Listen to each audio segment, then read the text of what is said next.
మంగ్లీ పాడిన ప్రతి పాట ప్రపంచాన్ని తాకుతోంది. కట్టుకథలకు పుట్టుకొచ్చే విషనాగులుంటాయి. సోషల్ మీడియా ద్వారా విషం చిమ్ముతున్నాయి.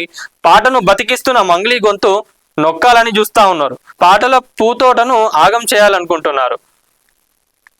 అవకాశాలన్నీ మంగ్లీ వైపు వెళ్ళడాన్ని భరించలేకపోతున్నాయి. అవును, మంగ్లీ గారికి ఇప్పుడు టైం ఉంది. మరి మంగ్లీ గారు ఇప్పుడు మిమ్మల్ని ఎవరో పనికిరాలను తీసుకొచ్చి ఆడ పెడితే ఏం లాభం?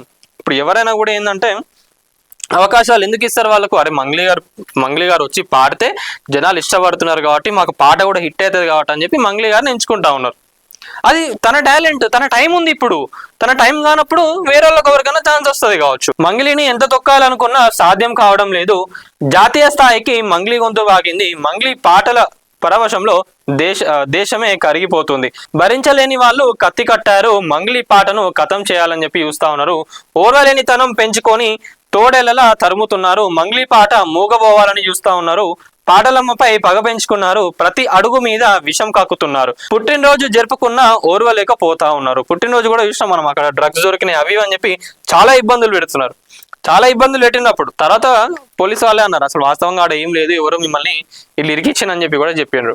మరి ఇంతగానం ఉంటుంది. అదే అంటున్నా, సెలబ్రిటీ అయినాక ఎన్ని కష్టాలు ఉంటాయంటే మళ్ళీ దాంట్లో అగ్రకులాల వాళ్ళకు ఉండదు ఎప్పుడు కూడా. ఇది నేను బల్లగుద్ది చెప్తా మాట. ఇది వీడియో చూస్తున్న వాళ్ళు ఎవరైతున్నారో మీరు కూడా కామెంట్లో పెట్టండి ఎవరికి ఎట్లా ప్రాబ్లమ్స్ ఉంటాయని. ఎవరైనా కింద స్థాయి నుంచి వెళ్ళి బడుగులు కానీ ఎవరైనా వచ్చినా నిజంగా మనల్ని అలా రాణిస్తారా?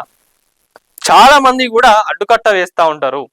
అది ఎందుకో మరి వాళ్ళకి అది ఏం ఆనందాన్ని ఇస్తుందో కూడా అర్థం కాదు. టాలెంట్ ఉన్న వాళ్ళు అట్లా చాలా మంది కూడా రాలేదండి. ఇప్పటికి కూడా నేను చెప్తున్నా కదా, టాలెంట్ ఉన్న వాళ్ళు ఎవరిని కూడా ఈ రోజు ఎంతమంది అట్లా బలైపోయినారు, ఎంతమంది అట్లా వాళ్ళ టాలెంట్ ఉన్నా కూడా వాళ్ళు చిన్న కులాలకు చెందినవారు, బడుగులకు చెందినవారు, మన కులాలకు సంబంధించిన వాళ్ళని కాదని చెప్పి ఎంతమందిని అట్లా తొక్కేసిన వాళ్ళు ఉన్నారు. అనిపించదా ఎవరికైనా కూడా? తెలంగాణ వచ్చినాక కళాకారులందరికీ కూడా మంచి జరుగుతుందని అనుకుంటే తెలంగాణ వచ్చినాక బీఆర్ఎస్ పార్టీ అట్లనే చేసింది, కాంగ్రెస్ పార్టీ కూడా అట్లనే చేసింది. ఉద్యమకారులను గుర్తిస్తలేరు, కళాకారులను గుర్తిస్తలేరు. వాస్తవంగా అదే చెప్తున్నా, వాళ్ళు చేయబట్టే ఉద్యమం అప్పుడు కూడా ప్రతి ఒక్కరికి కూడా ఆ పాటల వల్లనే అసలు తెలంగాణలో ఏం జరుగుతున్నది ఏందనేది కూడా వచ్చింది, తెలిసింది. జనాలందరికీ కూడా ఎట్లా తెలిసిందంటే పాట వల్లనే తెలిసింది.